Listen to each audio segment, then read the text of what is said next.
उद्या पार पडणाऱ्या मतदानासाठी प्रशासनाकडून मोठी तयारी करण्यात आलेली आहे। 1750 मतदान केंद्रांमध्ये ईव्हीएम्स रवाना झालेले आहेत।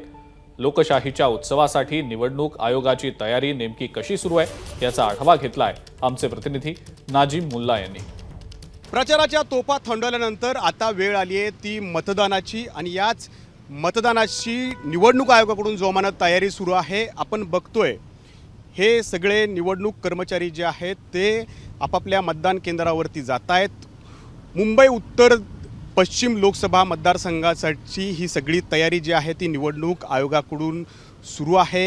एकामागोमाग एक बस ज्या आहेत त्या आता मतदान केंद्रावरती जात आहेत। जवळपास 1750 मतदान केंद्र आहेत आणि याच मतदान केंद्रांवरती 17.5 लाख मतदार आपला मतदानाचा हक्क बजावणार आहेत आणि हाच हक्क बजावण्यासाठी आणि त्यांना कोणतीही अडचण निर्माण होऊ नये म्हणून निवडणूक आयोगाकडून सगळी जय्यत तयारी जी आहे ती झालेली आहे।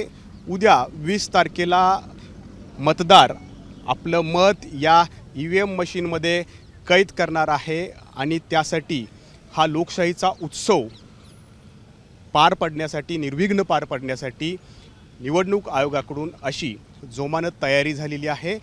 आता निवडणूक आयोग तर सज्ज झाले, वेळ आहे ती मतदाराची, मतदानाचा हक्क बजावण्याची। कॅमेरामन निलेश शेवाळेसह नाजिम मुल्ला, एबीपी माझा, मुंबई। एबीपी माझा, उघडा डोळे बघा नीट।